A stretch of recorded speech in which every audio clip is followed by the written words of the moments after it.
আমার নবীর কাছে যখন কোরআন আসে নাই, এই বিধান যখন আসে নাই, আমার নবীজি কম চেষ্টা করেন নাই মানুষকে পরিবর্তন করার জন্য, হাজারো চেষ্টা করেছেন, হালফুল ফুজুল গঠন করেছেন। আমার নবীজি 40 বছর বয়স তো কম নয়, 40 বছর পর্যন্ত হাজারো চেষ্টা করে আমার নবীজি সফল হতে পারেন নাই। কারণ তখন কি আসে নাই?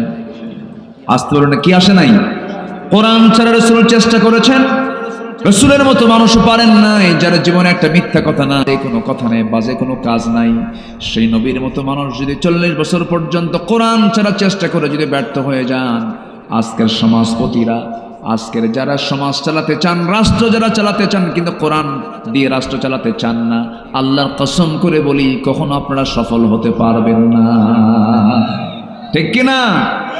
সব দেখা শেষ করেছি আমরা। কেউ চালাইছে 25 বছর, কেউ 16 বছর, কেউ 9 বছর, মাঝখান দিয়া কেয়ারটেকার গভর্নমেন্ট কয়েক বছর, সব তো দেখা শেষ। কেউ ইসলাম রাষ্ট্রীয় পর্যায়ে কায়েম করতে পারেন নাই, কেউ নামাজের বিল আনতে পারেন নাই।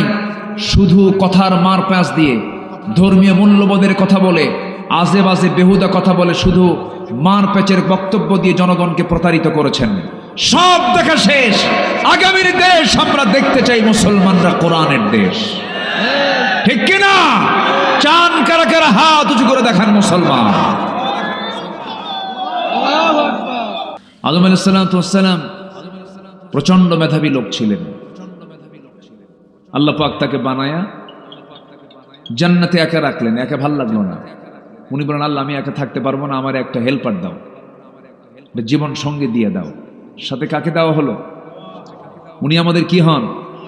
মা হন। এই দুইজনই তো, এই দুজন থেকেই আল্লাহ পাক গোটা পৃথিবীতে মানুষ ছড়িয়ে দিলেন। এই দুইজন থাকলেন জান্নাতের ভেতরে। জান্নাতের মধ্যে থাকার সঙ্গে সঙ্গে আল্লাহ রাব্বুল আলামিন একটা নির্দেশনা দিয়ে দিলেন, ফালা তাকরাবা হাযিহিশ শাজারা, ওই নিষিদ্ধ গাছের দিকে যাবা না, ওই এরিয়াতে যাবা না। কিন্তু ইবলিস এমন দুষ্টামি শুরু করে দিল। ইবলিস করলো কি, সরাসরি জান্নাতের মধ্যে ঢুকে ফাওয়াসওয়াসা লাহুমা, দুজনকে ওয়াসওয়াসা দিয়ে তাদের দুজনকে ওই নিষিদ্ধ এরিয়াতে ঢুকায়া দিল। শয়তান তো কেশবপুর চেনে না, আসতে কয় কেশবপুর চেনে, শয়তান জান্নাতও চেনে। চিন্তা করা যায়, আমি তো মাঝে মাঝে চিন্তা করি, আল্লাহ তুমি শয়তানকে এত পাওয়ার দিছো, জান্নাতের মধ্যে ঢুকে আমাদের আব্বা আদমকে, তার মা, আমার মাকে সহ ফাযাল্লাহুমা শাইতান, একদম পদস্খলন ঘটায় দিছে।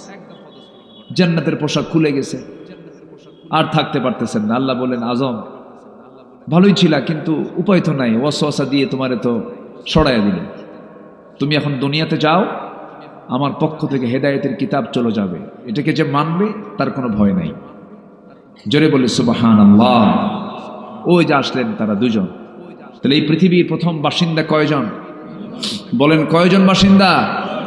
দুজন বাসিন্দা। প্রথম দোয়া তারা করেছেন, একটা দোয়া করেছেন, ওরে মাশাআল্লাহ। আর কেউ আসেন না, মানুষ ওইদিকে চায়া থাকে, বুঝলেন? প্রথম বাসিন্দা দুজন পৃথিবীতে এসে একটা দোয়া করেছিলেন। সে দোয়াটা আমরা সবাই পারি, কিন্তু এটা দিলটা খুলে আমার সঙ্গে সবাই আওয়াজ দিয়ে দিয়ে বলবেন, এটা আমাদের সবার নিজেদের দোয়া।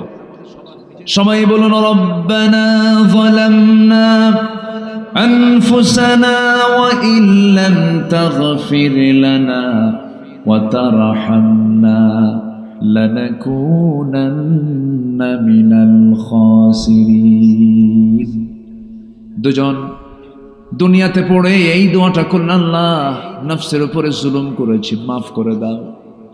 তুমি যদি না মাফ করো ক্ষতিগ্রস্ত হয়ে যাব। আল্লাহ, শয়তান তো ওয়াসওয়াসা দিয়েছিল, শয়তান যদি আমার বাপকে মা দুজনকে যদি ওয়াসওয়াসা দেয়, শয়তান মনে হয় আমাদের ওয়াসওয়াসা দেওয়ার জন্য নাই। আসতে বলবেন না, আছে না নাই? আচ্ছা, লেগে আছে। এখানেও নাই? এখানে আছে না নাই? এখানেও আছে। ও খুব সিরিয়াস জিনিস। ثم لآتينهم من بين أيديهم ومن خلفهم وعن أيمانهم وعن شمائلهم ولا تجد أكثرهم شاكرين। ডানে বামে সামনে পেছন থেকে সব দিক থেকে অ্যাটাক করে শয়তান। তো আমি মূল বিষয়টার দিকে যাচ্ছি। আমার নবীর কাছে প্রথম যে ওহীটা নাজিল হলো, কয়টা আয়াত বলেন তো? 5টা আয়াত।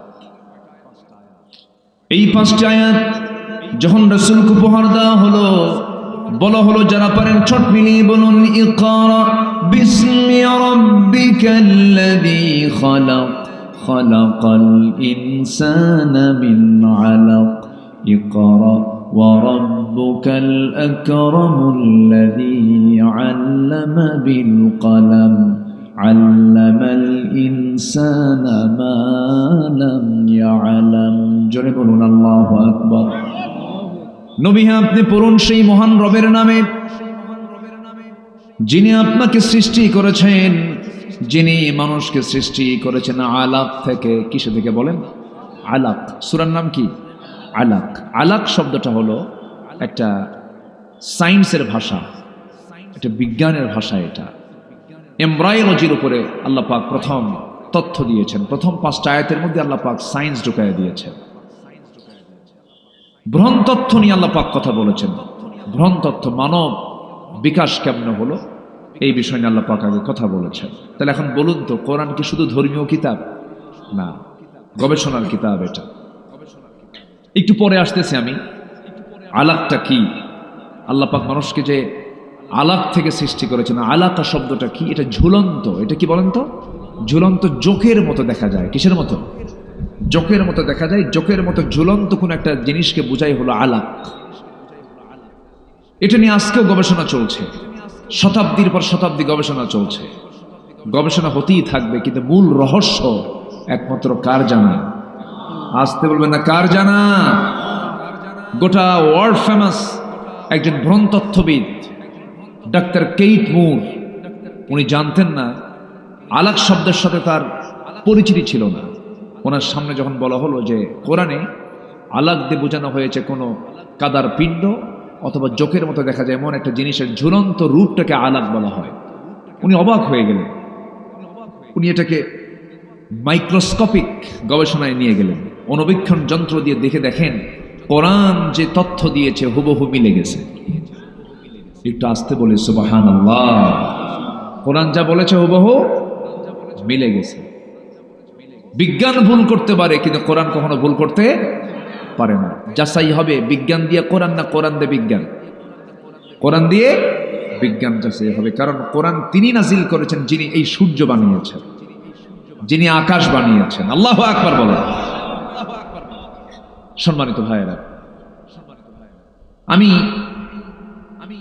চিন্তা করতেছি কি বিষয়ে কথা বলা যায়। আমরা দুনিয়াতে যে কোনো জায়গায় বসলে পরে যদি কোনো বন্ধু বলে, বন্ধু জানো এই ব্যবসায় না খুব লাভ, তখন আগ্রহ কমে না বাড়ে? আসতে কয় কি কমে না বাড়ে? এই যে ব্যবসায়ী মানুষ, বোঝেন না, মানে একটা ব্যবসার কথা বললে কিন্তু হঠাৎ করে মরা মানুষ কি হয়? হ্যাঁ, তাজা হয় না? তুমি কি জানো ভাই এই নতুন একটা ব্যবসা পাইছে, জানো এই করলে ব্যাপক লাভ। দেখবেন যে সব মনোযোগ সাইডা, মানে সব দিকের চিন্তা সাইড এই দিকে মনোযোগ দিচ্ছে। তো ব্যবসার দিকে মানুষের একটা আকর্ষণ আছে। আল্লাহ পাক একটা আয়াতের মধ্যে ব্যবসার কথা বলেছেন। কিসের কথা বলেছেন বলেন তো? ব্যবসার কথা। শুনবো? আজ থেকে শুনবো না ইনশাআল্লাহ? কার পরামর্শ এটা? আল্লাহ। আল্লাহ বলছেন 3টা কাজ করো, 3টা কাজ করলে তোমাদের ব্যবসায় কোনো লস হবে না। ভাই ব্যবসায় লস আছে না? আছে কিনা? লাভও আছে, লসও আছে, মাঝে মাঝে পুঁজিও থাকে না। এরকম হয় না? মানে পুঁজিও শেষ, লাভ তো নাই, পুঁজিও নাই। কিন্তু আল্লাহ বলছেন, বান্দা আমি তোমাকে এমন একটা ব্যবসার কথা বলবো যে ব্যবসায় লস তো দূরের কথা, শুধু লাভ আর লাভ, যে ব্যবসায়ী কোনো লসের সম্ভাবনাই নাই। জোরে বলি সুবহানাল্লাহ। যাবো সেই ব্যবসার দিকে যাব। আল্লাহ পাক কি সুন্দর করে বলছেন। আল্লাহ রাব্বুল আলামিন বলেন, ইন্নাল্লাযীনা ইয়াতলুনা কিতাবাল্লাহি ওয়া আকামুস সালাতা ওয়া আনফাকু মিম্মা রাযাকনাহুম সিররাও ওয়া আলানিয়াতান ইয়ারজুনা তিজারাতান লান তাবুর। জোরে বলুন আল্লাহু আকবার। তোমরা 3টা কাজ করো, 3টা কাজ করলে পরে আমি আল্লাহ বলে দিচ্ছি কখনো অসম্ভব তোমাদের এই তিনটা কাজের ব্যবসায় কোনোদিন তোমাদের লস হবে না। তিনটা কাজ তোমরা দুনিয়া থেকে করে আসো আমার কাছে। এর মধ্যে এক নাম্বার হলো ইন্নাল্লাযীনা কিতাবাল্লাহ। নাম্বার 1 হলো আল্লাহর যারা কালাম তেলাওয়াত করবে তাদের কোনো লস নাই। আল্লাহর কালাম যারা তেলাওয়াত করবে তাদের কোনো লস নাই। যে দেহে তেলাওয়াত বেশি সেই দেহে অসুখও কম। অসুখ হবে না তা না, অসুখ হবে কিন্তু কম হবে। আপনি আপনার শরীরকে সুস্থ রাখতে চান?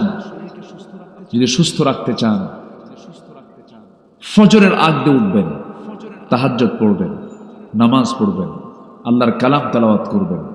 আমার বিশ্বাস জটিল কোনো রোগ আপনার জীবনে স্পর্শ করবে না। জোরে বলি সুবহানাল্লাহ। এটা আমার দাদি দাদা তাদের আমলে এটা ছিল, তারা করেছেন। আমার দাদিকে নিজের চোখে দেখেছি আমি। আমার দাদির 85 বছর বয়স, চোখে চশমা লাগে নাই। চোখে চশমা লাগেনি কেন? তারা সকালের শিশির ভেজা, ওই ঘাসের উপরে যে শিশিরগুলো পড়ে, ওই শিশির ভেজা সকালে তারা ঘুরেছেন। আর ওই শিশির যখন কোনো বান্দার চোখে লাগে চোখ নষ্ট হয় না। জোরে বলে সুবহানাল্লাহ। আমার বন্ধুগণ, আল্লাহর কালাম তেলাওয়াত করলে পরে অসুস্থ মানুষ সুস্থ হয়ে যায়। কারণ কোরআন আল্লাহ পাক নাজিল করেছেন শেফা করে। ওয়ানুনাজ্জিলু মিনাল কুরআনি মা হুয়া শিফাউন ওয়া রাহমাহ। কোরআন নাজিল করেছি তোমাদের জন্য শেফা করে, রহমত করে নাজিল করেছি। যে বান্দার জীবনে কোরআন তেলাওয়াত আছে তার জীবনে রহমত আছে, তার জীবনে আরোগ্য আছে। আর যে ব্যক্তি কোরআনের মতো কিতাবটাকে তেলাওয়াত করতে পারে নাই তার জীবনে কোনো সুস্থতা নাই, সে কোনোদিন সুস্থ থাকতে পারবে না। আল্লাহর কালাম যেই দেহের মধ্যে আছে সেই দেহের মধ্যে বড় ধরনের কোনো রোগ বাসা বাঁধতে পারে না। জোরে বলে সুবহানাল্লাহ। আমরা কোরআন শুনবো বেশি বেশি, গান শুনবো কম। গান শুনবে?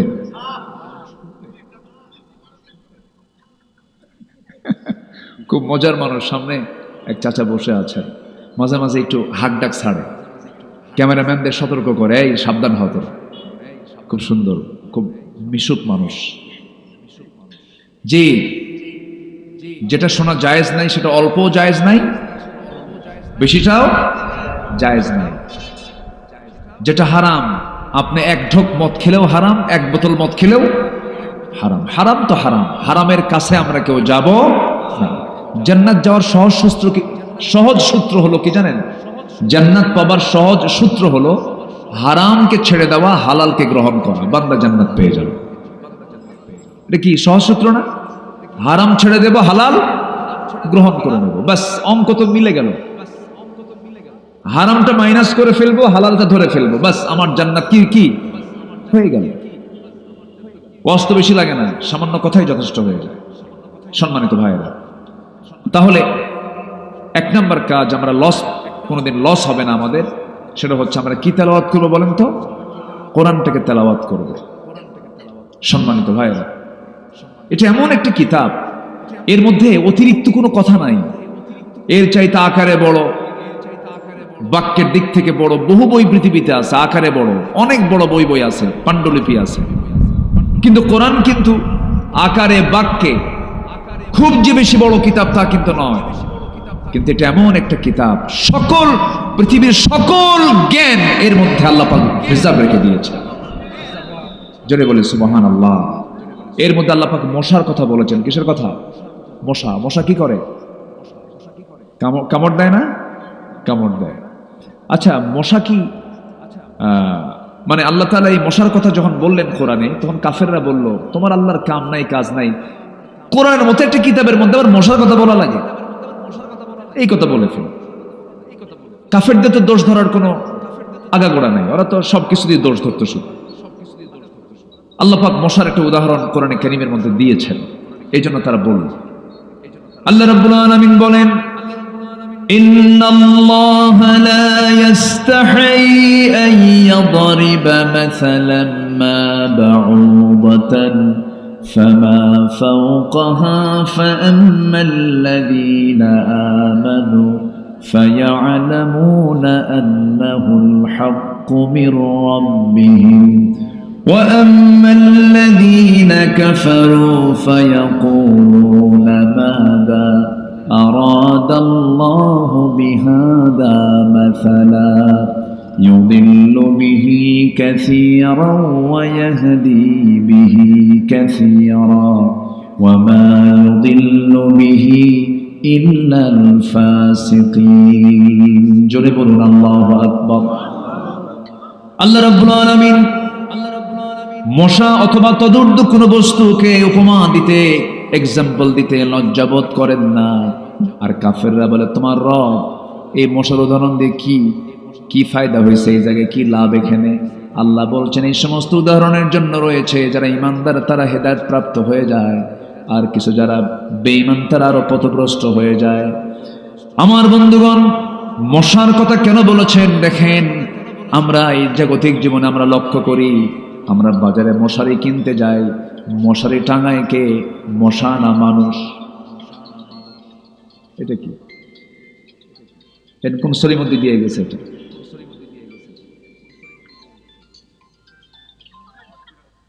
মাশাআল্লাহ। হ্যাঁ জি, এটার মালিককে জরিমানা করা দরকার। বুঝি না কিছু, এগুলো আমার বুঝে আসে না, অচেতন ব্যক্তি এগুলো সব। মোবাইল থেকে ডিস্টার্বিত, মোবাইল দেখেন না, এর তো কোনো আইন কানুন নাই। রাত 3টার দিকেও ফোন দেয়। একদিন রাত 3টার দিকে ফোন দিয়ে বলে, হুজুর আমি আপনার খুব ভক্ত, আপনার ওয়াজ শুনতেছি আর কাঁদতেছি, দোয়া করেন। বলেন তো 3টার দিকে দোয়া হয়? হ্যাঁ কি তো বললাম না, ঠিক আছে দোয়া করি আপনার জন্য। আবেগে থাকে না, সমস্যা নাই, থাকুক, একটু সাইলেন্ট করে গেলে তো হতো। মসজিদে নামাজ শুরু হয়, এদিকে রিংটন বাজে। এখন তেলাওয়াত শুনবেন না রিংটন শুনবেন? বলে এক আযাব, সমস্যা। তো যাই হোক, আমার দিকে তাকান, কষ্ট পাচ্ছেন নাকি আপনারা? তো মশা থেকে বাঁচার জন্য মশারি কিনি আমরা। তো মশারি কি মশা টাঙায় না মানুষ টাঙায়? আচ্ছা বলেন তো, বিপদে কে থাকে, মশা না মানুষ? আচ্ছা এখন বলেন তো, শক্তিশালী কে? হ্যাঁ মানুষ। তো আপনি জেলখানায় কেন? মশারি তো একটা জেলখানা। তাহলে আপনি চতুর্দিকে বারবার চেষ্টা করছেন যেন কোনো ছিদ্র পথে যেন মশারি ভেদ করে যেন মশা না ঢোকে। আমাকে বাঁচতেই হবে, কারণ ওর একটা কামড় ডেঙ্গু হয়ে যাবে পঙ্গু। কি ঠিক আছে না? ডেঙ্গু হয়ে যাবে পঙ্গু, চিকুনগুনিয়া মারাত্মক অবস্থা, মশার কামড় খাওয়াই যাবে না। তাহলে আপনি মশারি টাঙ্গালেন মশার কামড় থেকে বাঁচার জন্য। তাহলে এখন বলুন তো, শক্তিশালী কে, মানুষ না মশা? দেখাই তো যাচ্ছে তাই, কারণ ও তো আর মশারি টাঙ্গায় না, টাঙ্গাই তো আমরাই মশা, আমরাই মশারি টাঙ্গাই। আমার বন্ধুগণ, এই মশা যত খাবে বেশি, যে মশা যত বেশি রক্ত খাবে তার হায়াত তত বেশি বাড়বে না কমবে। যে মশা একটু কম খাবে তার হায়াতটা একটু বেশি থাকবে, আর যে মশা বেহিসাবি খাবে তার হায়াত তত কমে যাবে। এই বিগত 16 বছর যারা ক্ষমতার মসনদে ছিলেন তারা কম খাইছে না বেশি খাইছে? আস্তে কয়, কম খাইছে না বেশি খাইছে? পাজামার ফিতা খুলে খাইছে, পাজামার ফিতা খুলে খাইছে। হিসাব করেন, বেশি খাইছে তো একদম মামু বাড়ি দিল্লি গিয়ে পড়ছে। আস্তে কন কেন, জোরে কন ঠিক কিনা? বেশি খাইলে কি মরা, কি হায়াত বাড়ে না হায়াত কমে? মরে কি দেরি করে না তাড়াতাড়ি মরে? এখনো যারা আছেন দেশে এটা ভাবেন, সাদাবাজি করেন না, লুটপাট করেন না। বেশি খাইলে কিন্তু দিল্লি যাওয়া লাগে, বেশি খাইলে কিন্তু চোরের মতো পালাতে হয়। শিক্ষা নিন, হারামের কিন্তু কোনো আরাম নাই, মজা পাবেন না, লাভ হবে না। দেশের শীর্ষস্থানীয় ধনী সালমান এফ রহমান, কি চেনেন না? মুখে কত সুন্দর সাদা দাড়ি, সুন্নতি দাড়ি, সেই দাড়িটা কেমনে কাটলো সে? হ্যাঁ, তো একটু মায়া মহাব্বত থাকার কথা ছিল যে আমার এই সুন্দর দাড়ি আমি নবীর জন্য রেখেছি, সেই দাড়ি আমি কাটবো কেমনে? সে কি নবীর জন্য দাড়ি রাখছে? নবীর মহাব্বতে দাড়ি রাখছে? ওটা রাখছে হলো অভিনয় করার জন্য। অভিনয় ওটা কিসের দাড়ি বলেন? কেউ মুসল্লি হয়ে মসজিদে যায় আর কেউ মুসল্লি সাজে। কি মুসল্লি? কেউ অরিজিনাল মুসল্লি, আবার কেউ কি মুসল্লি সাজে, ভান ধরে। লাভটা হলো কি? দাড়িও কাটলো, মাথার চুলও কালো করলো, পাঞ্জাবি খুলে গেঞ্জি পরলো, পাজামা খুলে লুঙ্গি পরলো, নৌকায় চললো, কাম হলো না। পুলিশ যে সেখানে আইনমন্ত্রীকে দইরা কয়, স্যার সিনসি থানায় চলে। আইনমন্ত্রীকে, বাবা আমি কি একা আসছি? আমি তো জামাতের সাথে আসছি। কিসের সাথে আসছি? হ্যাঁ, কে? ওই যে বসে আছে দেখো, কেউ মাথার চুল কালো দেখা যায়, লোকটা চেনা যায় না, তো লুঙ্গি পড়া কে? ওটা কি মাঝি না কে? না, ওটাই দরবেশ। শেষ পর্যন্ত লাভটা হলো কি? বেশি খাইছে কি? বেশি খাওয়ার ফলাফল কি? বাঁচা না মরা। তাহলে মশা থেকে শিক্ষা আছে না নাই? আছে, মশা থেকে শিক্ষা আছে। কি উদাহরণ আল্লাহ পাক দিয়েছেন? মশা। নাম্বার 1, বেশি খায় তাড়াতাড়ি মরে মশা। নাম্বার 2 হলো এই মশাটা এমন একটা প্রাণীর নাম, আল্লাহ রাব্বুল আলামিন এই প্রাণীর নামে উদাহরণ দিয়েছেন। অবশ্যই কিছু কারণ আছে, অবশ্যই কিছু কারণ আছে। এই মশা যখন কামড়ায় মানুষকে, পুরুষ মশা কামড়ায় না মহিলা মশা কামড়ায়? বলেন, পুরুষ মশা না মহিলা মশা? খালি মহিলা বলা যাবে না তো, মহিলা কামড়ায় তাহলে তো মুশকিল। বাড়িতে যা থাকবেন কেমন? আমরা কামড়াই, এই নিয়ে তো মারামারি শুরু হয়ে যাবে। মহিলা মশা বলতে হবে, মহিলা মহিলা বললে তো কাম সারা হবে। হ্যাঁ, মহিলা মশা, হ্যাঁ মহিলা মশা। জি, বউ দেখে ভয় লাগে না আপনাদের? এই বউকে ভয় করেন না আপনারা? এই যে ভয় করে, দেখছেন চাচা বেশি ভয় করে। ভয় তারাই করে না যাদের বউ নাই।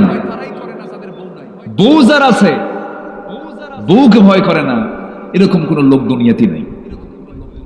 বউকে ভয় করতেই হয়। তুমি কত বড় হুজুর আমার জানা আছে, বসো এখানে। কি ধমক মারে না? ধমক মারে না? স্ত্রীর কাছে স্বামী, স্বামীর কাছে স্ত্রী, এটা আলাদা একটা মাওয়াদ্দাতুন ওয়া রাহমা। আল্লাহু আকবার বলেন। সব জায়গায় বুজুর্গি চলে, বউয়ের কাছে বুজুর্গি একটু কঠিন। হ্যাঁ, বউয়ের কাছে বুজুর্গি একটু কঠিন। কিন্তু তুমি কত বড় বুজুর্গ আমার জানা আছে, এই কথা বলে একদম কাইদ করে রেখে দেয়, কোনো উপায় নেই। তো মশা কামড় মানে হলো মহিলা মশা। কি মশা কামড়ায়? মহিলা মশা কামড়ায়। স্ত্রী মশা কামড়ায় আল্লাহ রাব্বুল আলামিন স্ত্রী মশার কথা এখানে বলেছেন। দেখুন, কোরআন যে সায়েন্সের কথা বলে, পৃথিবীতে কোনো পুরুষ মশা কামড়ায় না, নারী মশা কামড়ায়, স্ত্রী মশা কামড়ায়।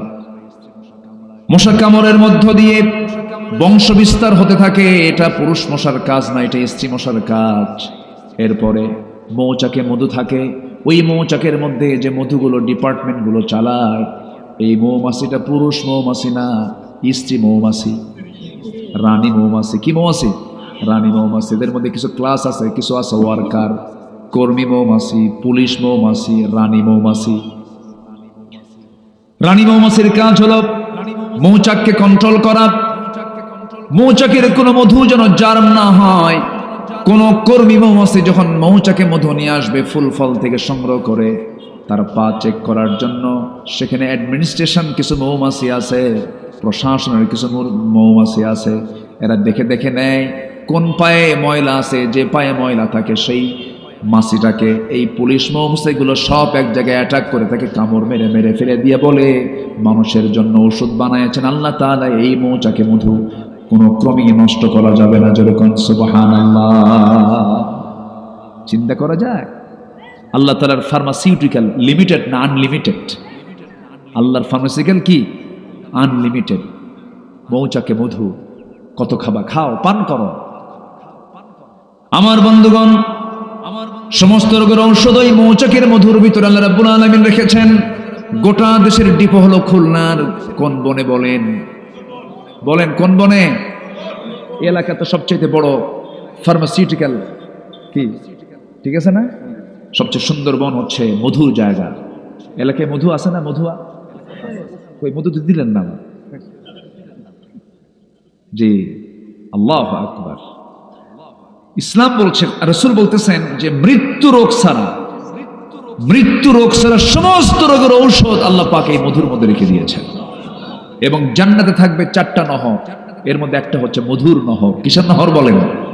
মধুর নহর থাকবে। সেই মধু নিয়ে আপনারা থাকেন, সুন্দরবনকে বুকে নিয়ে লালন করে আপনারা আছেন। আপনার বড় বরকতময়, কিন্তু ওই মধুগুলো তো ঠিকই সুন্দরবন থেকে আসে, কিন্তু ওর মধ্যে ভেজাল ঢুকায় কে?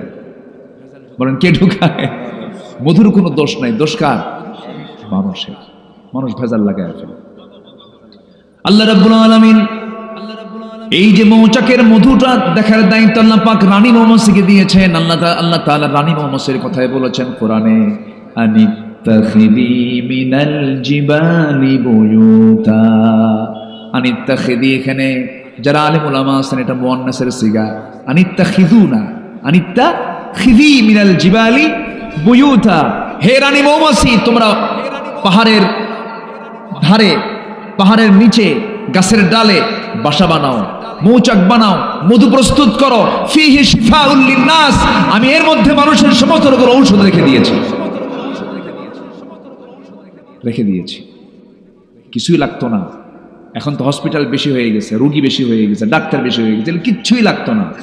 মানুষ যদি ইসলামকে মেনে চলতো, ইসলাম মেনে চলা মানে সে সুস্থ থাকা। বলি আলহামদুলিল্লাহ। আমরা তো মানি না।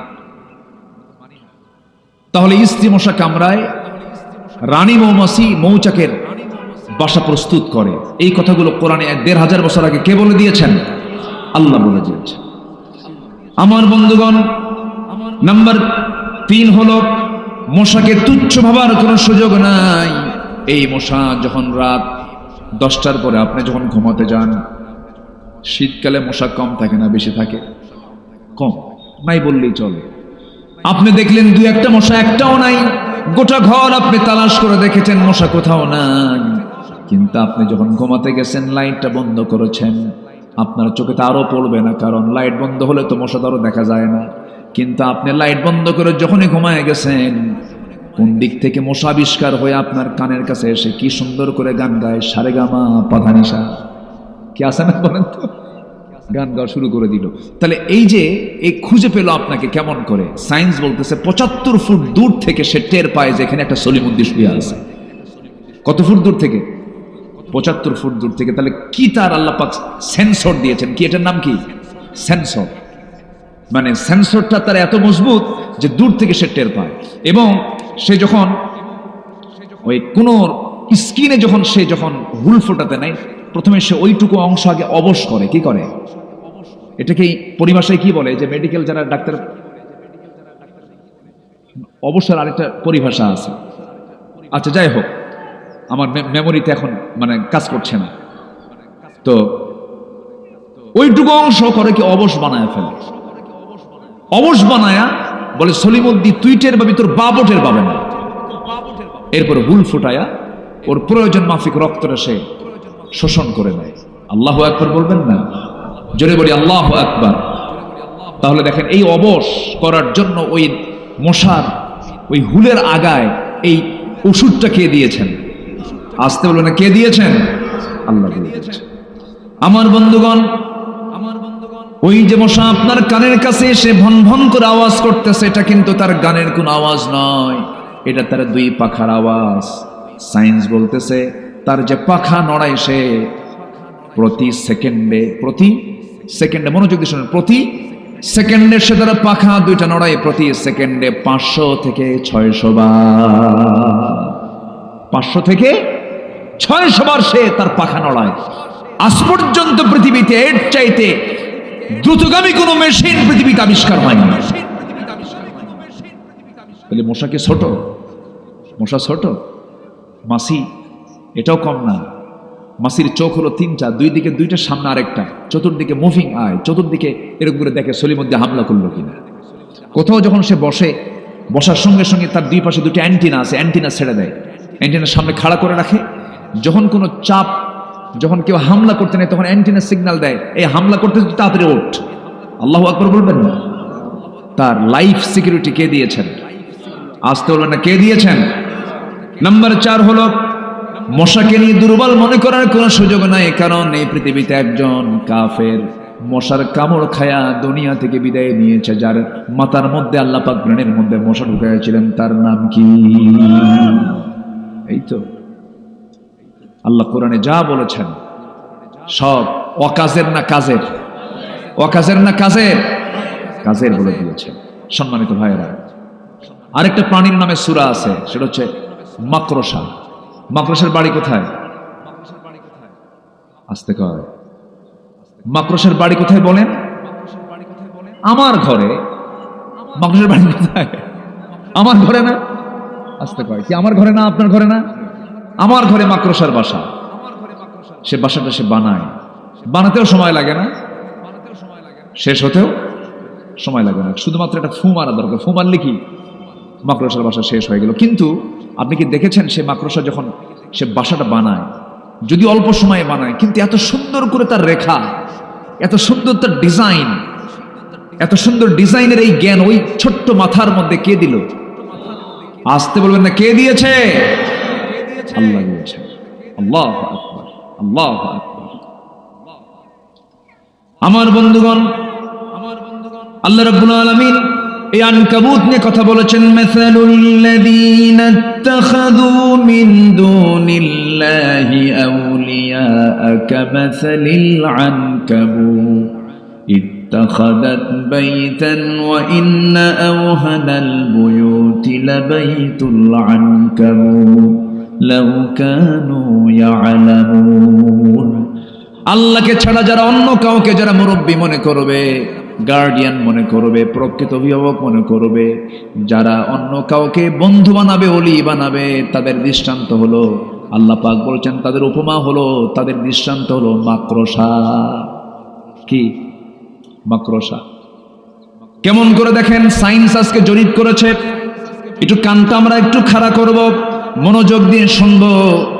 মাকড়সাকে নিয়ে সম্প্রতি জুওলজি ডিপার্টমেন্ট গবেষণা করে দেখেছে, প্রাণীবিদ্যা যারা প্রাণী নিয়ে যারা গবেষণা করেন, জুওলজি বলছে বিশ্বে হাজার হাজার প্রজাতির মাকড়সা রয়েছে। কিছু কিছু প্রজাতি প্রজননের পর তার স্বামীকে হত্যা করে ফেলে। কেমন করে দেখেন, ইন্টারকোর্স যখন হয়ে গেল, পুরুষ মাকড়সা এবং স্ত্রী মাকড়সার যখন যৌন মিলন হয়ে যায়, যৌন মিলন হয়ে যাওয়ার পরে এই মাকড়সার মধ্যে কিছু কিছু আছে ব্ল্যাক উইডো, রেড ব্যাক মাকড়সা, এরকম বিভিন্ন মাকড়সা আছে, বিভিন্ন প্রকারের বিভিন্ন প্রজাতির মাকড়সা আছে। আমার এলাকার এখানকার টিকটিকি আর ঢাকার টিকটিকি দেখতে কিন্তু একটু ভিন্ন রকম। কি? ছোট সাইজ বড় সাইজ আছে না, মানে সব হলো গুসাপের মানে বংশধর, ঠিক আছে না? একরকম দেখা যায় না, প্রায় একরকম দেখা যায়। মাকড়সার মধ্যে যদি একরকম দেখা যায়, কিন্তু একরকম না, বিভিন্ন প্রজাতি আছে। এর মধ্যে ম্যাক্সিমাম প্রজাতি মাকড়সার চরিত্র হলো, ওরা স্বামী স্ত্রী যখন যৌন মিলনে লিপ্ত হয়ে যায়, যৌন মিলনে লিপ্ত হয়ে যাওয়ার পরে যখন ইন্টারকোর্স কমপ্লিট হয়ে যায়, স্ত্রী মাকড়সার প্রচুর খাদ্যের সংকট তার মধ্যে সৃষ্টি হয়ে যায়, প্রচন্ড ভিটামিন শূন্যতায় ভোগে। এই খাদ্যের ঘাটতি পূরণ করার জন্য স্ত্রী মাকড়সার স্বামী মাকড়সাকে কামড় মেরে মেরে ফেলে, তাকে খেয়ে ফেলে। চিন্তা করছেন আপনি? তাহলে আল্লাহ তাআলা যে বলছেন যারা আল্লাহকে ছাড়া অন্য কাউকে বন্ধু বানাবে তাদের দৃষ্টান্ত হলো মাকড়সা। তাহলে যে সংসারে স্ত্রী তার স্বামীকে হত্যা করে, ওটা কি সুখের সংসার? সুখের সংসার? তাহলে আল্লাহ যে উদাহরণটা দিয়েছেন, অকাজে না কাজে? কাজে দিয়েছেন। এরকম অসংখ্য দৃষ্টান্ত আল্লাহ পাক কোরআনে দিয়েছেন। এগুলো শিখবো আমরা কোরআন তেলাওয়াত না করে, না তেলাওয়াত করে? তেলাওয়াত করে। এক নাম্বার কাজ হলো আমরা কোরআন তেলাওয়াত করব। জোরে বলি ইনশাআল্লাহ, আর জোরে বলি ইনশাআল্লাহ। আমার বন্ধুগণ, আল্লাহ রাব্বুল আলামিন এই কিতাবটা দিয়েছেন তেলাওয়াত করার জন্য। তেলাওয়াত করলে পরে লাভ হয়ে যাবে, তেলাওয়াত করবেন না আপনি ঠকে যাবেন। আমার বন্ধুগণ, এই তেলাওয়াতটা না শিখলে পরে, তেলাওয়াতটা না শুনলে পরে ওমর তো আজকে জান্নাতি হতে পারতেন না। ওমরে ফারুক রাসূলের কাছে আগে কি ইসলাম কবুলের জন্য গেছেন না মারার জন্য গেছেন? সবাই তো ইতিহাস জানেন। কি ইসলাম কবুলের জন্য গিয়েছেন? আবু জাহেল বলতেছে, কে আছো? মুহাম্মদ বিন আব্দুল্লাহর কল্লা নিয়ে আসবা। কেউ সাহস পায়নি। সাইয়েদনা ওমর ফারুক গিয়ে বলছেন আমি আমি আমি আনবো, আমি তাকে হত্যা করব, বাপ দাদার ধর্মে সে চুলকানি মেরেছে। রওনা দিয়েছেন তিনি। কিন্তু রওনা দিলে হবে কি, আমার নবীজি তার আগে রাত্রিতে দোয়া করেছেন, আল্লাহ তুমি আমার কাছে, তোমার কাছে আমার প্রার্থনা, দুই ওমরের যে কোনো একটা ওমরকে তুমি দ্বীনের জন্য কবুল করে নাও। আমর ইবনে হাকাম, আবু জেরের অপর নাম কিন্তু এটা। আমার রাসূল যখন এই দোয়াটা করলেন, খাত্তাবের ছিল ওমরের দিলটা ইসলামের জন্য কবুল হয়ে গেছে। ওমরে ফারুক রাসূলকে মারার জন্য যান, রাস্তার মধ্যে তিনি আল্লাহর কালাম শুনতে পান একজন সাহাবীর কণ্ঠে। কোন আয়াতটা শুনতে পান? তাহা মা আনজালনা আলাইকাল কুরআনা লিতাশকা। এই আয়াত যখন শুনলেন, ওমরে ফারুকের দিলটা নরম হতে লাগলো। দিল নরম হলে পরে চোখ দিয়ে পানি পড়ে। দিল নরমের লক্ষণ হলো চোখ দিয়ে পানি পড়া। যার দিলটা নরম তার চোখ দিয়ে পানি পড়ে, আর যার দিলটা পাষাণ তার চোখে পানি আসে না। এই জন্য আমরা দিলটা কঠোর বানাবো না, নরম বানাবো। এই পৃথিবীতে মার পেট থেকে যখন এসেছি আমরা, আমাদের প্রথম ভাষা হলো কান্না না হাসি? বলেন বলেন বলেন বলেন। মার পেট থেকে এসেছি, প্রথম ভাষা হলো কান্না। আবার এই দুনিয়া থেকে বিদায় নেব আমরা, পৃথিবীর মানুষগুলো কাঁদবে, আমি হাসি মুখে দুনিয়া থেকে বিদায় হব। আমার প্রথম শুরুটা হবে হলো কান্না দিয়া, শেষ বিদায় হবে হাসি দিয়া। কারণ আমি আল্লাহর সামনে আমি দুঃখ নিয়ে যাব না, আমি আনন্দ নিয়ে যাব। এই দুনিয়া হলো কাদার জায়গা। এই দুনিয়াতে যে বান্দা কাঁদতে পারবে, তবে কাদার জায়গায় কিন্তু পৃথিবীতে বান্দার জন্য একটা জায়গায় কান্নার জায়গা। সেটা হচ্ছে কার জায়গায়? কার কাছে বলেন? আল্লাহর কাছে। যুবকরা, বারিশ ভিজায় ফেলো না, রাতের বেলা ঘুম ধরে না, দিন হলে পরে গার্লস স্কুলের সামনে যাই তিমের মতো বসে থাকে। এরকম কিছু যুবক আছে না? কান্দে, বলে হায় রে তোমার সারা বাসন না। এই যে তুমি কাঁদতেছ, এই যে তোমার চোখের পানি তুমি ঝরাচ্ছ, সম্পূর্ণ লস প্রজেক্ট। এটা দিয়ে তোমার কোনো কাজ হবে না, সম্পূর্ণ লস প্রজেক্ট। চুরি ফিতা কিনবা, ফুচকা খাওয়া বা সব লস। সব কি লস? বিয়ার আগে যা কাম কুকাম গুলো করবা সব লস। প্রেমটা মূলত বিয়ের আগে না বিয়ের পরে? আসতে কয় বিয়ের আগে না বিয়ের পরে? বিয়ের পরেই তো প্রেম হবে। কিন্তু আজকে সমাজে আগে বিয়ের আগে না বিয়ের পরে? বিয়ের আগে যদি কেউ প্রেম করে শেষ করো বাবা, বিয়ের পরে কোনো প্রেম খুঁজে পাবা না। বিয়ের পরে হবে সাথে কিলাকিলি। কি হবে? কিলাকিলি, মোহাব্বত থাকবে না। এই চোখ দিয়ে আল্লাহর জন্য কাঁদবো আমরা। এই চোখের পানি যদি আল্লাহর ভয়ে ফেলতে পারি, আল্লাহর কসম করে বলি, 7 সমুদ্র দিয়া জাহান্নামের এক কোণও নিভবে না। কিন্তু আপনি যদি আল্লাহর ভয়ে কাঁদতে পারেন, 7টা জাহান্নাম আপনার এক ফোঁটা চোখের পানি দিয়ে নিভে যাবে।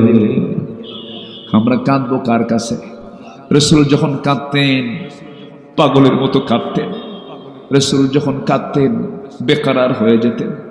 হাদিসে আসছে, নাসাঈ শরীফের হাদিসে আসছে, আমার নবীজি সেজদার মধ্যে যখন কাঁদতেন, নবীজির চোখ বেয়ে বেয়ে পানি পড়তো, মুখ দিয়ে আওয়াজ বের হতো। নামাজের সময় সেজদায় পড়ে পড়ে তিনি একটা আওয়াজ তার মুখ থেকে বের হতো। সে আওয়াজটা হলো, চুলায় আগুন ধরায়া দিয়া পাতিলে পানি তুলে দিয়া যদি আগুন যদি জ্বালানো হয়, চুলা যদি গরম করা হয়, পাতিল যদি গরম করা হয়, গরম পানি যখন সিদ্ধ হয়ে যখন টকবক করে যে আওয়াজটা হয়, সিদ্ধ করা পানির যেমন টকবক আওয়াজ হয়, আমার নবীজি যখন সেজদায় পড়ে কাঁদতেন, নবীর মুখ থেকে এমন টকবক টকবক আওয়াজ বের হতো।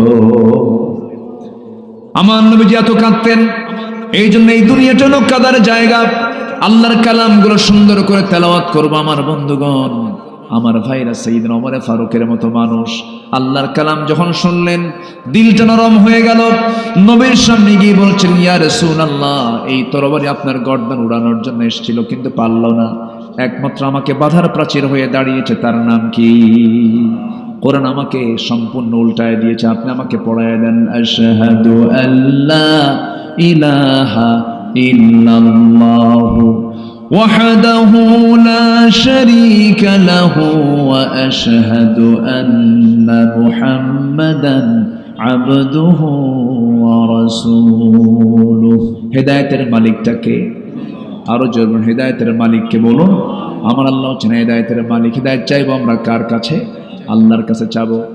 আমার নবীর কাছে যখন কোরআন আসে নাই, এই বিধান যখন আসে নাই, আমার নবীজি কম চেষ্টা করেন নাই মানুষকে পরিবর্তন করার জন্য। হাজারো চেষ্টা করেছেন, হালফুল ফুজুল গঠন করেছেন। আমার নবীজি 40 বছর বয়স তো কম নয়, 40 বছর পর্যন্ত হাজারো চেষ্টা করে আমার নবী সফল হতে পারেন নাই। কারণ তখন কি আসে নাই? আসতে বলেন কি আসে নাই?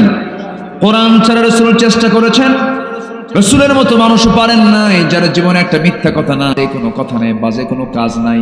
সেই নবীর মতো মানুষ যদি 40 বছর পর্যন্ত কোরআন ছাড়া চেষ্টা করে যদি ব্যর্থ হয়ে যান, আজকের সমাজপতিরা, আজকের যারা সমাজ চালাতে চান, রাষ্ট্র যারা চালাতে চান, কিন্তু কোরআন দিয়ে রাষ্ট্র চালাতে চান না, আল্লাহর কসম করে বলি কখনো আপনারা সফল হতে পারবেন না।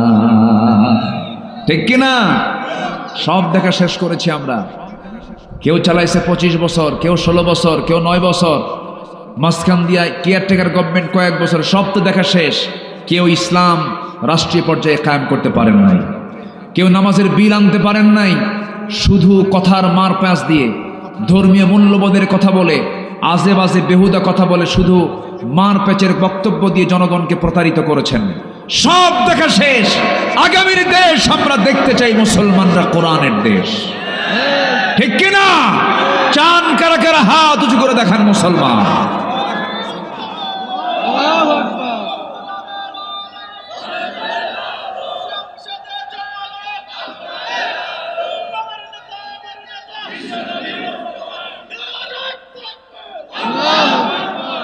আল্লাহ কবুল করুন। জোরে বলে আমিন, আরো জোরে আমিন। আমি তো ভাবছিলাম প্রথমে লোকজন কই, কিন্তু আপনারা যে এরকম চালাক তা তো বুঝি নাই। বলি আলহামদুলিল্লাহ। এটা আমার দেশের ট্র্যাডিশন। এটা জুমার আজান হয় 12:30টায়, মুসল্লি হাজির হয় 1:29:29 এটা এই জাতির চরিত্র এটা। অথচ রাসূল বলেছেন, যদি কোনো বান্দা জুমার দিন সবার আগে মসজিদে ঢোকে, যে প্রথম ঢুকবে আল্লাহ পাক তাকে একটা উট কোরবানির সওয়াব দিয়ে দিবেন। কি কোরবানি? একটা উট কোরবানির সওয়াব দিয়ে দেন। তাহলে আজকে যিনি মাহফিলে সবার আগে আসছেন, তার সওয়াব কি কম হওয়ার কথা না বেশি হওয়ার কথা? বেশি হওয়ার কথা। এটাই স্বাভাবিক অঙ্ক। তো ওই অঙ্ক মিলালেই তো এই অঙ্ক মিলানো যায়। ভালো কাজে আমরা আগাবো, জোরে বলি ইনশাআল্লাহ। ভালো কাজে সবার আগে উপস্থিত হব, আর মন্দ কাজে সবার দূরে থাকবো, সবার দূরে থাকবো, ওই দিকে যাব না। সম্মানিত ভাইরা, আমি খুবই আনন্দিত আজকে এই মাদ্রাসায় আমি এসে। আমি খুব অভিভূত হয়েছে, খুব সুন্দর। বিশেষ করে আব্দুল কুদ্দুস ভাই কোথায়? আব্দুল কুদ্দুস ভাই যিনি মুহতামিম, নিচের দিকে খুব ব্যস্ত। আজকে তো ব্যস্ততার সময় মাহফিল। আমার আব্দুল কুদ্দুস ভাইয়ের যে পরিচালনার দক্ষতা, তিনি যেভাবে প্রতিষ্ঠানকে সাজাচ্ছেন, তার যে সিলেবাস, আমি আকৃষ্ট হয়ে পড়েছি। খুব ভালো। আল্লাহ তুমি মারকাজুল হুদা ইসলামী মাদ্রাসাকে তুমি আল্লাহ কবুল করো। জোরে বলি আল্লাহুম্মা আমিন। উনি চাচ্ছেন যে একটা ছাত্র যেন ইংরেজি, বাংলা, এটা তো হবেই, মানে আরবি মেইন, আরবির পাশাপাশি যেন কোনো সাবজেক্টে যেন দুর্বল না হয়। বাংলা যেমন গ্রামার ছাড়াই আমরা শিখছি, ওনার চিন্তা হলো গ্রামার ছাড়াই যেন ইংরেজিও শিখে। এরকম একটা প্ল্যান উনি নিয়েছেন হাতে। আমি তাকে নিজেও বলেছি, আপনি আমাকে ফোন দিবেন, আমি আপনাকে সহযোগিতা করব। আমি এই কথাটা বলছি যে আমি আপনার বুদ্ধি দিয়ে, বিভিন্ন পরামর্শ দিয়ে আমি আপনাকে সহযোগিতা করব। আল্লাহ তুমি এই প্রতিষ্ঠানকে তুমি আল্লাহ দ্বীনের জন্য কবুল করে নাও, এই এলাকার মার্কাজ বানায় দাও। মাদ্রাসার নামও মার্কাজ, মার্কাজ মানে হলো সেন্টার, মারকাজুল হুদা। আল্লাহ তুমি এই এলাকার দ্বীনের মার্কাজ বানায় দাও। জোরে বলি আল্লাহুম্মা আমিন। জি সম্মানিত ভাইরা, সম্মানিত বন্ধুগণ, তাহলে কয় কাজে লস নাই বলেন তো? ব্যবসার কয় কাজে লস নাই? 3 কাজ চলতেছে। কয় নাম্বার? 1 নাম্বার। আরো আছে কয়টা? 2টা। মনোযোগ আছে তো সবার? বলি আলহামদুলিল্লাহ। জি আমার বন্ধুগণ, নাম্বার 1 আমরা শুনলাম, আল্লাহর কালাম যারা তেলাওয়াত করবে তাদের কোনো লস নাই, বরং আরেক জায়গায় বলছেন ইন্নামাল মুমিনুনাল্লাযীনা ওয়া ইযা তুলিয়াত আলাইহিম আয়াতুহু যাদাতুহুম ঈমানান ওয়া আলা রাব্বিহিম ইয়াতাওয়াক্কালুন। যখন কোন বান্দার সামনে ইন্নামাল মুমিনুনাল্লাযীনা ইযা যুকিরাল্লাহ, যখন আল্লাহর জিকির করা হয় তখন তার দিলের মধ্যে আল্লাহর ভয় জাগ্রত হয়ে যায়। যখন তার সামনে কোরআন তেলাওয়াত করা হয়, কোরআন তেলাওয়াত করার সঙ্গে সঙ্গে তার ঈমান যদি দুর্বল থাকে, ঈমানটার সঙ্গে সঙ্গে দ্রুত গতিতে তার ঈমানটা তাজা হয়ে যায়, ঈমানটা তার মজবুত হয়ে যায়। জোরে বলি সুবহানাল্লাহ। যাদাতহুম ঈমানা, ঈমানটা তার বৃদ্ধি পেয়ে যায়। জোরে বলি আল্লাহু আকবার। তাহলে ঈমান বৃদ্ধির চার্জার কি বলেন তো? ঈমান বৃদ্ধির চার্জার কি? কোরআন।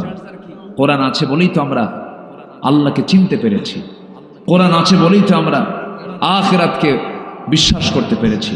কোরআন আছে বলেই তো আমরা রসুলকে চিনতে পেরেছি। রসুলকে যদি কেউ চিনতে চান, দেখতে চান, কোরআন নামক আয়নায় চোখ রাখেন, রসুলকে এখানে সরাসরি দেখা যায়।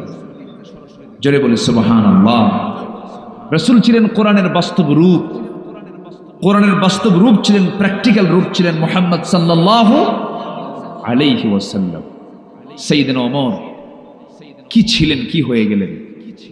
আমার নবীজি যে সমাজে জন্ম নিয়েছিলেন সেই সমাজের মানুষ কি ভালো ছিল? আজ থেকে ভালো ছিল? নিজের মাকে বিয়ে করত, নাউজুবিল্লাহ বলবেন না, নিজের মাকে বিয়ে করত। মা অর্থাৎ সৎ মা, বাপ একজন মহিলাকে বিয়ে করেছেন, সন্তানের কাছে সে হলো মা। বাপ ওই মাকে তালাক দিয়েছে, পরের দিন ছেলে ওই মাকে বিয়ে করে নিয়ে বাড়িতে চলে আসছে। এত অসভ্য বর্বর একটা জাতি ছিল হলো কুরাইশরা। সে আরবের জাহেলি যুগের মানুষগুলো এত নোংরা ছিল, সামান্য কিছুকে কেন্দ্র করে যুগের পর যুগ তারা যুদ্ধ লেগে রাখত। সুদ ছিল যাদের সবচাইতে সামাজিক বড় ব্যাধি, সুদ ছাড়া কিছু বুঝতো না ওরা।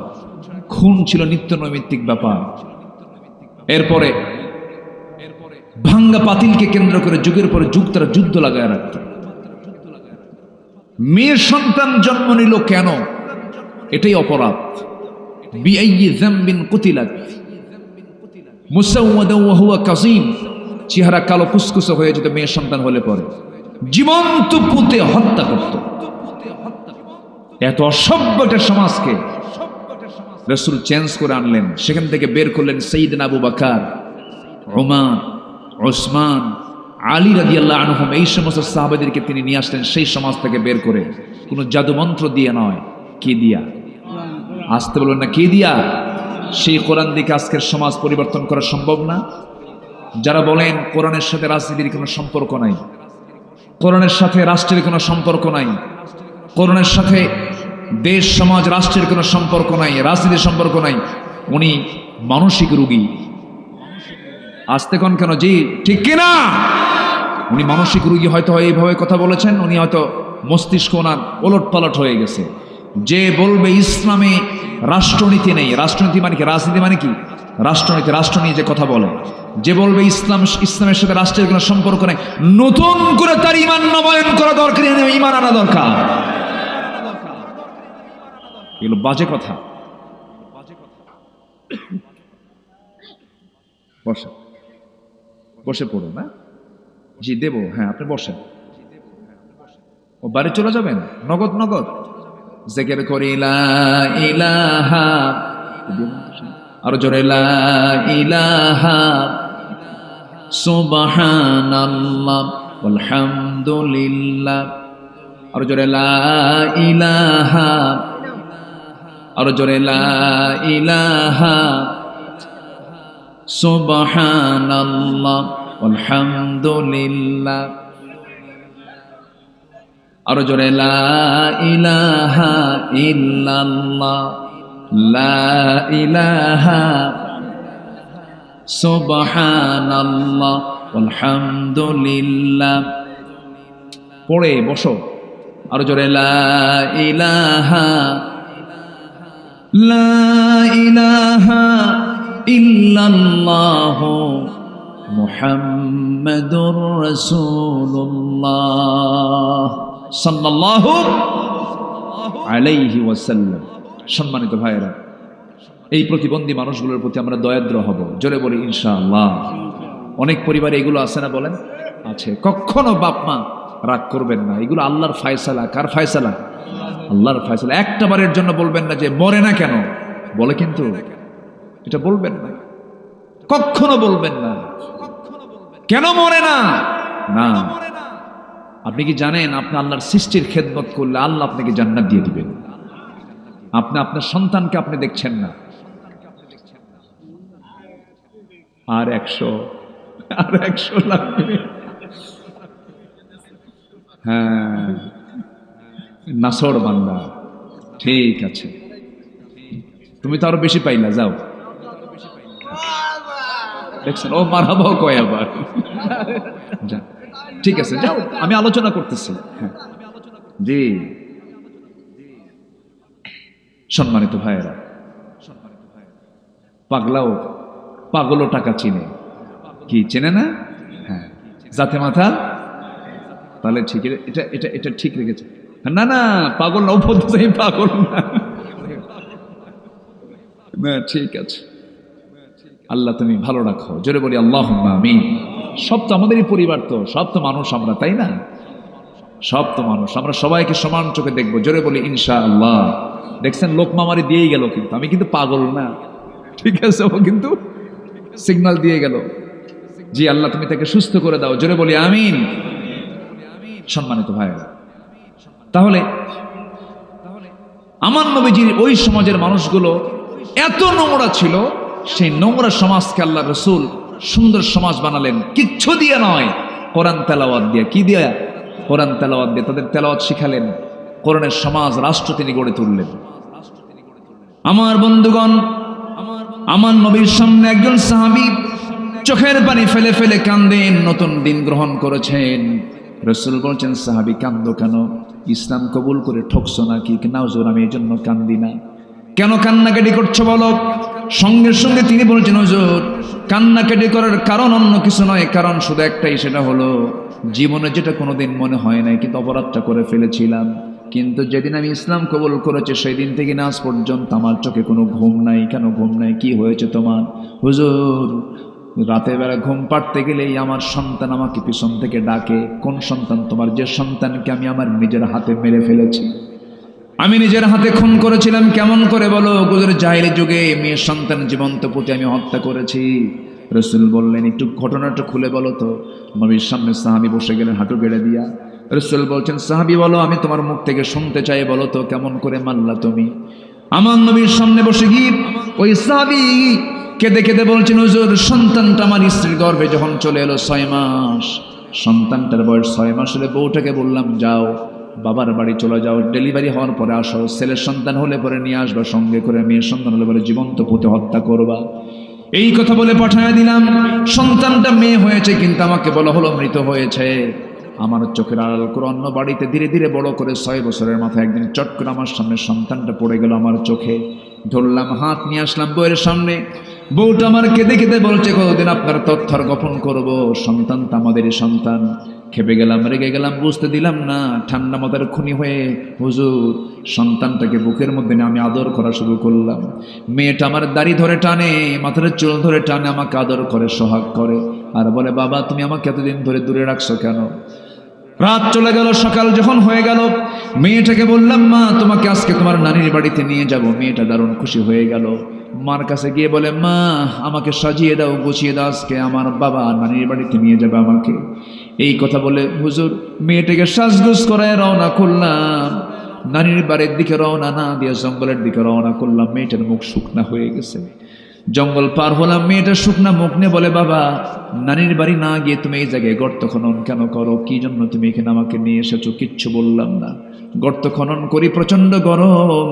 গর্ত খননের সময় কোদালের মাটি দিয়ে আমার বাড়ির মধ্যে মাটিগুলো ছিটকে এসে লাগে, আর আমার মেয়েটা ছোট্ট হাত দিয়া খিলাল করে করে সেই দাড়িতে রাখা ময়লাগুলো সাফ সাফ করে দেয়। আমার শরীর থেকে ঘাম ঝরে, মেয়েটা গামছা দিয়া ঘামগুলো মুছে মুছে দেয়, আমাকে আদর করে বলে, বাবা নানির বাড়ি কখন যাবে? কিচ্ছু বললাম না। গর্ত খনন যখন শেষ হয়ে গেল, মেয়েটাকে আস্তে করে বললাম, মা দেখো তো গর্ত খনন কেমন হয়েছে। মেয়েটাকে যখন বললাম, হুজুর আমার মেয়েটা একটা মুচকি হাসি মারলো, সরল মনে বিশ্বাস করে গর্তের কাছে একাকি চলে গেল। গর্তের কাছে গিয়ে যখন উকি মেরে দেখতে লাগলো, পিছন দিকে আমি চলে আসলাম।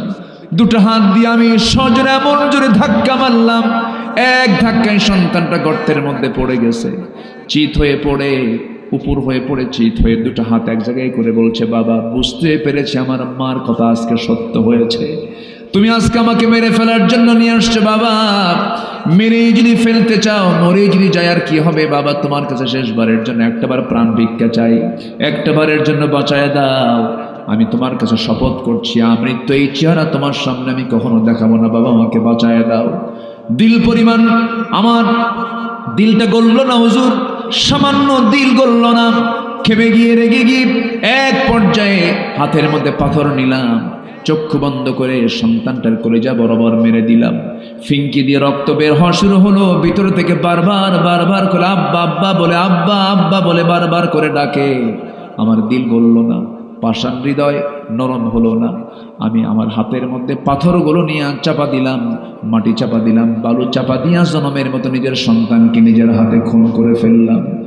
আমার নবীজি এই কথাগুলো শুনে ওই সাহাবীকে বুকের সঙ্গে জড়িয়ে রেখে বলছে, ও আমার সাহাবী রে, হয়তো ভাবতেছে এই গুনাহ তোমার জীবন থেকে মাফ হবে না, কিন্তু না রে না, যখন কোনো বান্দা আল্লাহর কালাম তেলাওয়াত করে ঈমান আনে, ঈমান আনার সঙ্গে সঙ্গে তার আল্লাহ রাব্বুল আলামিন আগের জীবনের সমস্ত গুনাহগুলোকে আমার আল্লাহ মাফ করে দেন। জোরে বলি সুবহানাল্লাহ। সেই অসভ্য সমাজ কি সভ্য সমাজে রূপ দিলেন, বাস্তবতায় নিয়ে আসলেন। এই যে সুন্দর সোনালী সমাজ গড়ে তোলেন, একমাত্র কারণ হলো সেই সমাজে চালু করে দিয়েছিলেন কি, বলেন কি চালু করেছিলেন? শিক্ষায় কোরআন, সমাজে কোরআন, রাষ্ট্রে কোরআন, বিচারে কোরআন, প্রত্যেকটা জায়গায় কোরআন দিয়ে যখন রাসূল চালু করেছেন সমাজ ব্যবস্থা, সব জান্নাতের টুকরা হয়ে গেছে। জোরে বলি আল্লাহু আকবার। আমরা কি চাই না এই কোরআনের সঙ্গে আমরা সম্পর্ক রাখবো? রাখবো, সবাই সম্পর্ক রাখবো। জোরে বলি ইনশাআল্লাহ। কোরআন হোক আমাদের জীবন চলার পথ, এক জায়গায় না সব জায়গায়, এক জায়গায় না সব জায়গায়। আল্লাহ রাব্বুল আলামিন কবুল করুন। সন্তান নিজে আলেম হতে পারেন নাই, মাদ্রাসায় দিয়ে দিবেন, চোখ বন্ধ করে হাফেজ হবে। আপনার সন্তান যদি হাফেজ হয়, পৃথিবীর সবচাইতে বড় ডিগ্রি হচ্ছে হাফেজ হওয়া। আমি আমার ভাষায় বলছি, আমি যতটুকু ভাঙ্গাচোরা গবেষণা করেছি, যেই নাগরিক হাফেজ হতে পেরেছে আমার দেশে, আমি তো মনে করি তাদেরকে ক্রিকেটারের চেয়ে বড় পুরস্কার দেওয়া দরকার। এটা ক্রিকেটারের পেছনে কোটি কোটি টাকা খরচ করে গভর্নমেন্ট, আর একটা হাফেজ, আমার দেশের মানসম্পন্ন হাফেজ সব। আমার দেশের হাফেজের তেলাওয়াত শুনে মক্কার ইমামরা কান্দে, মক্কার ইমামরা কি কান্দে, এত সুন্দর তেলাওয়াত। সেই হাফেজদের মূল্যায়ন কিন্তু নাই, হাফেজদের কিন্তু সেই মানে যে গুরুত্ব, এটা কিন্তু সমাজে আমাদের মধ্যে খুবই কম। এখানে মাদ্রাসা করা হয়েছে, মাদ্রাসার জন্য 3টা দোয়া আমি চাই, 3টা কাজ আমি চাই। নাম্বার 1 দোয়া করবেন, কি করবেন? জোরে বলেন কি করবেন? দোয়া। নাম্বার 2 হচ্ছে নিজের সন্তানকে মাদ্রাসায় দিবেন, সন্তান মাদ্রাসায় দিয়ে গর্ব করবেন, নিজেকে ভাববেন যে আমি একজন গর্বিত পিতা, আমি আমার সন্তানকে দ্বীনি শিক্ষা, ইসলাম শিক্ষা শেখাচ্ছি। আল্লাহু আকবার বলেন, গর্ব করবেন, এটা গর্ব আপনার, এটা আপনার প্রাউড যে আপনি হাফেজের বাপ হতে পেরেছেন, গর্বিত পিতা আপনি। আল্লাহু আকবার বলেন। রিজিক শুধু হাজার হাজার কোটি টাকার মালিক হলে রিজিক হয় না, রিজিকের জন্য বরকত লাগে। কি লাগে? বরকত। যে বাড়িতে কোরআন থাকে, যে দেহে কোরআন থাকে, যে সমাজে কোরআন থাকে, সেই সমাজটা, সেই দেহটা, সেই ঘরটা বরকতময় হয়ে যায়। আল্লাহু আকবার বলেন। আমরা কোরআন দিয়ে সব সাজাবো, জোরে বলি ইনশাআল্লাহ। নাম্বার 2 হচ্ছে ওয়াকামুস সালাহ, যারা নামাজ কায়েম করবে। সবাই কি নামাজ পড়েন? নামাজ কায়েম আগে না নামাজ আদায় আগে? নামাজ তো আগে আদায় দরকার। নামাজ নিজে পড়ি না, আমি কায়েমের সংগ্রাম করবো কেমনে? তো নামাজ 5 ওয়াক্ত পড়বেন কারা কারা, একটু হাত তুলে দেখেন তো দেখি। জোরে বলি ইয়া আল্লাহ, আরো জোরে ইয়া আল্লাহ।